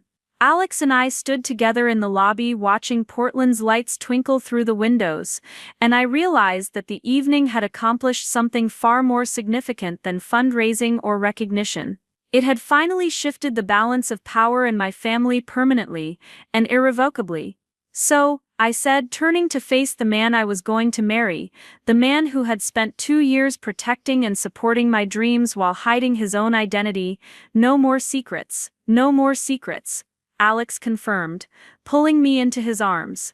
From now on, we build everything together, with complete honesty about who we are and what we're capable of. As he kissed me in the elegant lobby of the Sentinel Hotel, surrounded by the soft murmur of guests discussing the evening's revelations, I realized that I was finally free. Free from Victoria's manipulations, free from my family's dismissive expectations, free from the belief that I had to prove my worth by competing for scraps of recognition and approval. I was Mia Thompson, founder of programs that changed children's lives, partner to a man who had chosen me not despite my modest background, but because of my authentic commitment to service, and someone who had finally learned the difference between earning respect and demanding it. The youth programs would continue to grow and thrive, funded by people who believed in their mission rather than their networking potential. Victoria would have to rebuild her reputation from scratch, assuming she learned enough from tonight's disaster to change her approach entirely. And Alex and I would move forward together, combining our resources and our shared values to create the kind of impact that neither of us could achieve alone. 3 weeks later, we were married in a small ceremony in Laurelhurst Park, surrounded by the community center kids whose lives had brought us together and the colleagues who had supported my work from the beginning. Victoria wasn't there, having accepted a job transfer to Seattle that conveniently removed her from Portland's philanthropic community. My parents attended, though they spent most of the reception looking confused about how their overlooked daughter had suddenly become the center of their social circle's attention. But the most meaningful moment of the entire day came when Alex and I were alone for a few minutes during the reception, watching our guests celebrate under the autumn trees. "Any regrets?" he asked, referring not just to the wedding but to everything that had led up to it. "Just one," I said, smiling at his expression of concern. "I regret that it took me so long to realize that I didn't need anyone else's permission to be proud of what I'd built." Alex laughed and pulled me closer. "Well, now you have the rest of our lives to practice taking credit for your own accomplishments." As we rejoined our celebration, I realized that the best revenge against people who try to diminish you isn't anger or retaliation. It's simply living well, building something meaningful, and surrounding yourself with people who see your worth clearly. Victoria had spent our entire lives trying to prove she was better than me, but she had never bothered to become someone worth being. I had spent those same years focused on creating value for others, and in the end that difference had made all the difference. The aftermath of Alex's revelation rippled through the ballroom like electricity through water. I watched from my table as conversations shifted, as people pulled out their phones to research the Portland Youth Initiative, as Victoria's carefully cultivated network began to understand the magnitude of her miscalculation. The woman who had spent the evening positioning herself as the architect of a major philanthropic partnership was now sitting alone at her prominent table, abandoned by the corporate allies, who had suddenly realized she had no actual influence to offer them. But Victoria wasn't someone who accepted defeat gracefully, and I could see her regrouping even as the foundation president returned to the microphone to announce the evening's fundraising totals. She was checking her phone, making quick calls, and I recognized the look of someone who was already planning her next move. Victoria had built her entire adult life around the ability to manipulate situations to her advantage, and she wasn't going to let one evening of public embarrassment destroy everything she'd worked to establish. Alex returned to our table as the formal program concluded, and guests began moving toward the reception area for dinner and dancing. He looked different now that his secret was out, more relaxed but also more authoritative. The careful modesty he'd maintained for 2 years had been replaced by the natural confidence of someone who was comfortable with his own power and influence. "How are you feeling?" he asked, settling into the chair beside me and reaching for my hand. "Like I'm still processing what just happened," I admitted. "Alex, that speech wasn't just about the donation. You essentially told everyone in this room that I'm the reason you got involved in Portland philanthropy." "Because it's true," he said simply. "Mia, I grew up with access to resources and opportunities that most people never have, but I also grew up around people who use those advantages to benefit themselves rather than their communities. Meeting you showed me what it looked like when someone with genuine passion and commitment was given the chance to make a difference. So you've been studying me for 2 years." Alex smiled at the accusation in my tone. "I've been learning from you for 2 years. There's a difference." Before I could respond, Rachel appeared at our table with an expression that mixed excitement and concern. "Mia, we need to talk. Victoria just cornered 3 board members near the bar, and she's telling them that tonight's announcement was premature, that there are family complications that need to be resolved before the partnership can move forward." My stomach dropped. Of course, Victoria wasn't going to simply accept public humiliation and retreat quietly. She was already working to undermine Alex's announcement, to create doubt about the stability of the funding commitment. "What kind of family complications?" Alex asked, and I heard something sharp in his voice. "She's claiming that there are business relationships between the Harrison and Thompson families that predate tonight's announcement, and that those relationships create potential conflicts of interest for the foundation partnership." I felt my anger flare. Victoria was trying to use her family connection to me as leverage, suggesting that Alex's donation was somehow compromised by personal relationships rather than based on programmatic merit. She's also telling people that the foundation board should have been informed about personal relationships before accepting such a large donation, Rachel continued. "She's making it sound like there was some kind of ethical violation." Alex stood up abruptly, his expression hardening in a way I'd never seen before. "Excuse me for a moment," he said, and I watched him walk toward the bar area with purposeful strides. I followed him, curious to see how he would handle Victoria's latest manipulation. As we approached the group near the bar, I could hear Victoria's voice carrying over the ambient noise of the reception. "I'm just saying that the board should have been made aware of these relationships from the beginning," she was saying to Dr. Martinez, the foundation's longtime board chair. "When personal and professional interests become entangled, it raises questions about motivation and oversight." "Miss Thompson," Alex said, approaching the group with calm authority, "I think there might be some confusion about the foundation's due diligence process." Victoria turned toward him with a bright smile that didn't reach her eyes. Alex, wonderful speech tonight. I was just discussing with Dr. Martinez how important transparency is in philanthropic partnerships. Absolutely, Alex agreed smoothly.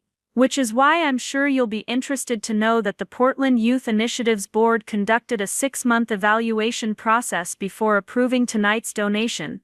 That evaluation included full disclosure of all potential conflicts of interest, including my personal relationship with Miss Mia Thompson.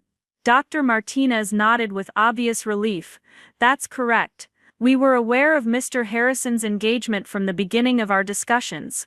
In fact, that personal connection was considered an asset rather than a liability, since it demonstrated his long-term commitment to understanding our programs from multiple perspectives. I saw Victoria's confident expression flicker as she realized that her attempt to create doubt about the Foundation's process was backfiring. Alex had been more thorough and more professional than she'd anticipated. Furthermore, Alex continued, the Portland Youth Initiative's funding commitment is guaranteed by an irrevocable trust that removes any possibility of personal relationships affecting ongoing support. The Foundation's partnership is secure regardless of any changes in my personal circumstances. The board members looked impressed by the level of financial planning Alex had put into place, and I realized he'd anticipated exactly this kind of challenge to the partnership's legitimacy. But Victoria wasn't finished. Of course, that's all very reassuring, she said with practiced smoothness. I'm just concerned about how this will look to other potential donors. The Thompson family has worked hard to build relationships in Portland's philanthropic community, and we want to make sure nothing damages the Foundation's reputation.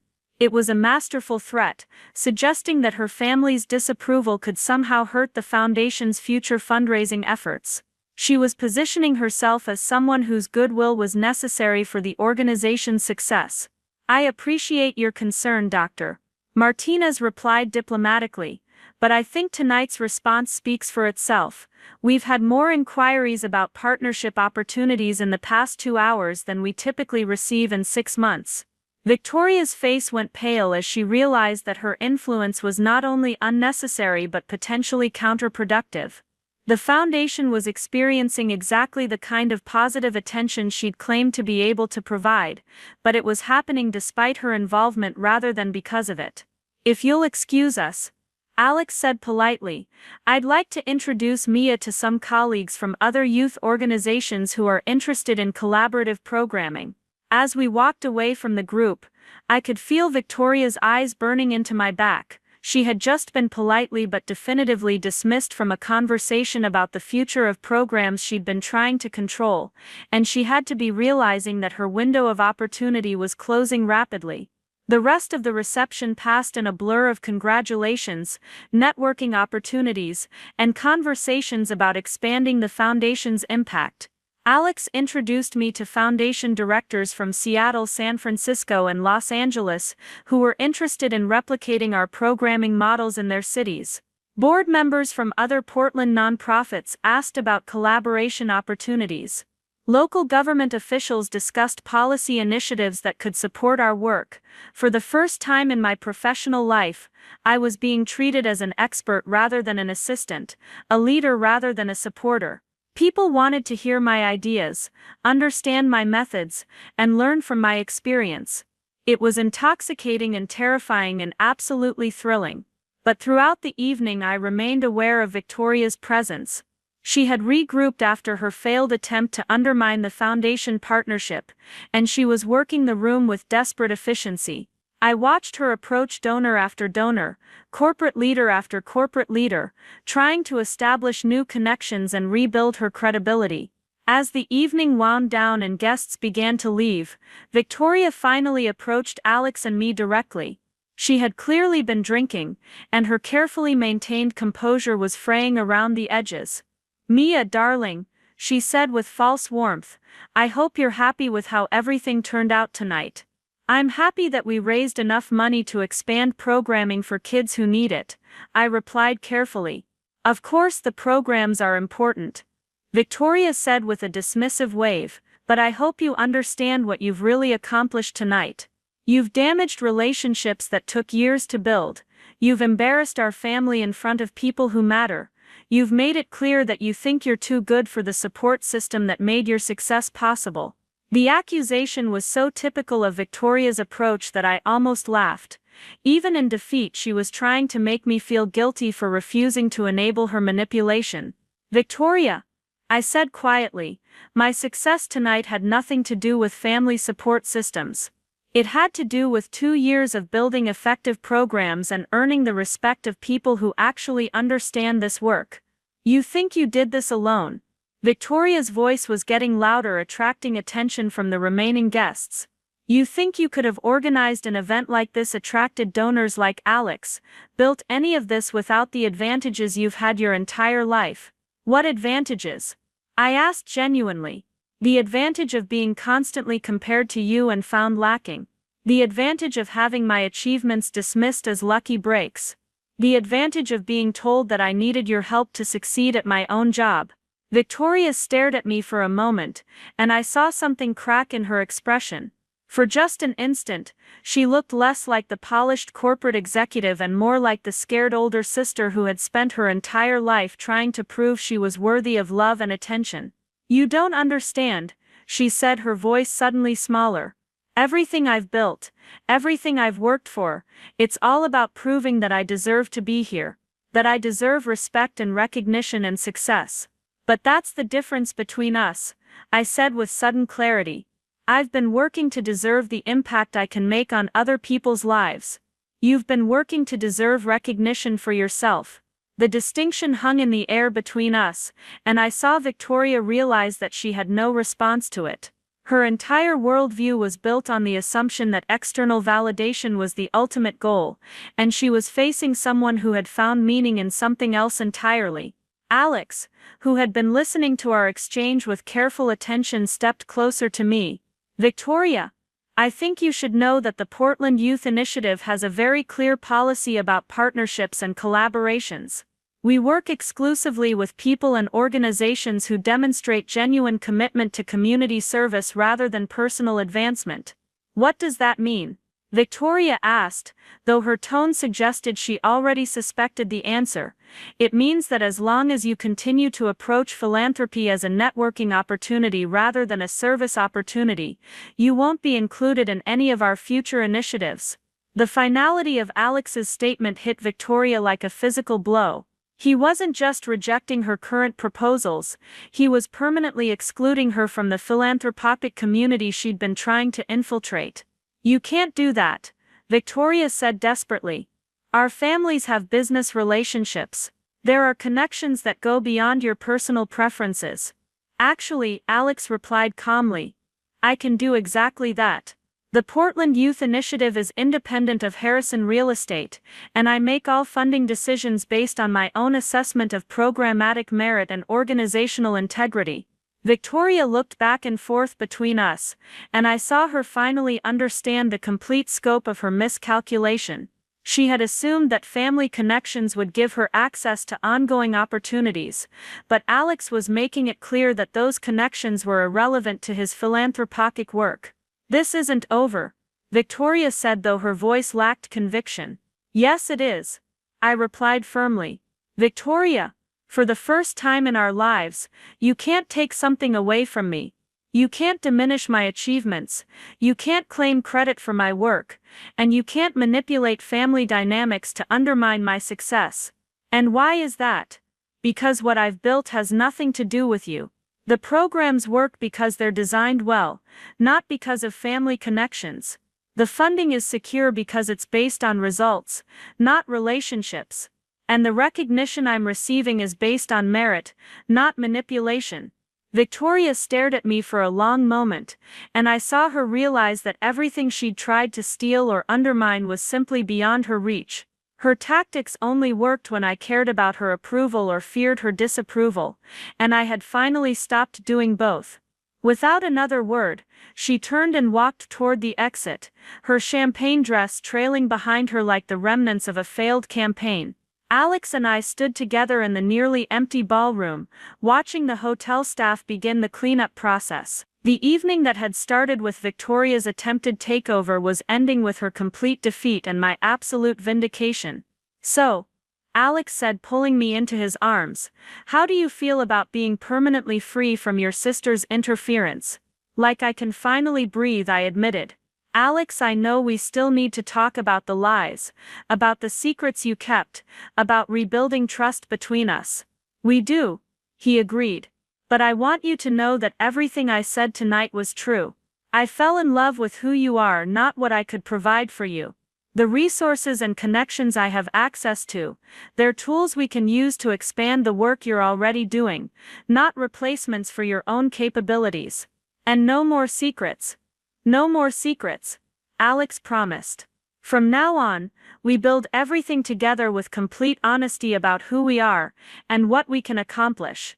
As we left the Sentinel Hotel and walked out into the crisp Portland night, I realized that the evening had accomplished something far more significant than fundraising or recognition. It had finally freed me from the need to prove my worth to people who had never been willing to see it in the first place. Victoria would eventually rebuild her career, probably in another city where her family name still carried weight, and her manipulation tactics hadn't been publicly exposed.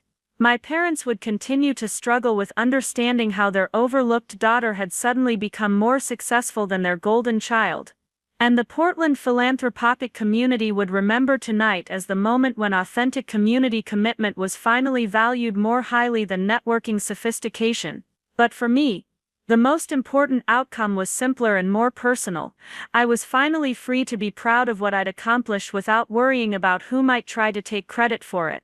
I was free to build programs based on community needs rather than family expectations, and I was free to love and be loved by someone who saw my work as valuable for its own sake rather than as a reflection of his charity or social status. 6 months later, Alex and I were married in a ceremony at the community center where I worked, surrounded by the kids and families whose lives had brought us together.